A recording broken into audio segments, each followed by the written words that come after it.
Mon cher André, nous avons reçu ta lettre. Que c'est long ce silence. Enfin, puisque tout va bien, c'est l'essentiel. Nous t'avons expédié un paquet hier. Il contenait des chaussettes, un nouveau passe-montagne, du chocolat et du saucisson. J'espère que cette fois-ci tu recevras le tout. Les journaux sont plus rassurants.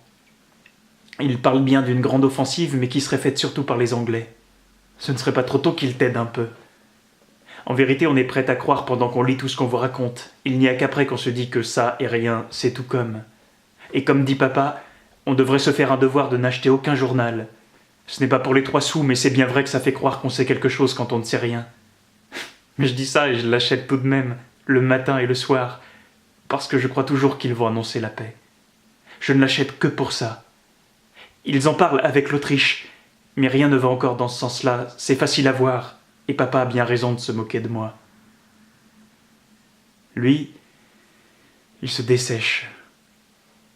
Il va à son bureau comme une mécanique, et son seul souci comme son seul bonheur, ce sont tes lettres. Aussi je t'en prie, André, écris-nous le plus que tu peux. Et si je savais qu'on ne te le raconte pas, je ne te dirais pas ce qui est arrivé à ce pauvre Raoul. Mais comme je pense bien que Léon ou Juliette vont t'en parler un jour ou l'autre, j'aime mieux te prévenir. Je t'avais dit que l'oncle et la tante étaient depuis des mois sans nouvelles de Raoul.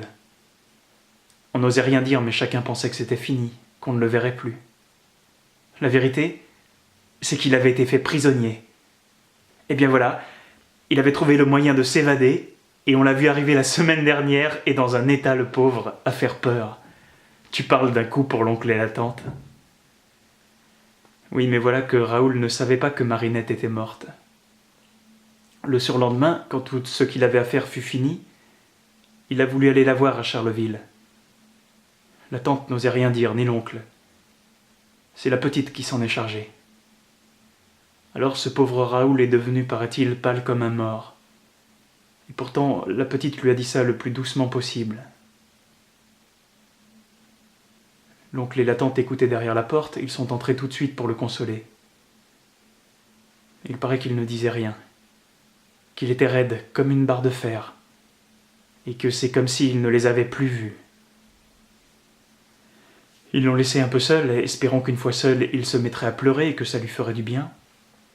Ils se tenaient tous les 3 dans la salle à manger, à attendre.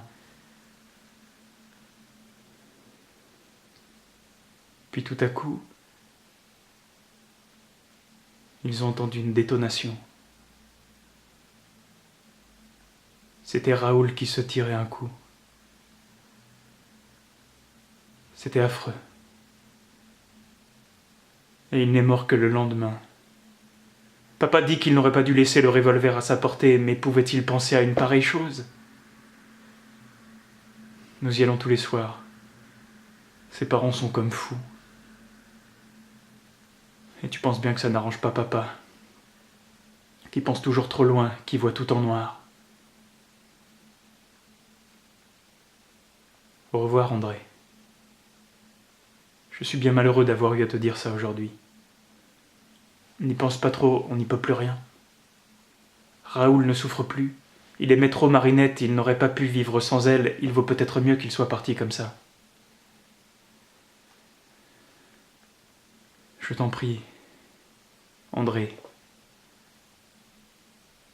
Écris-nous dès que tu auras reçu ce message.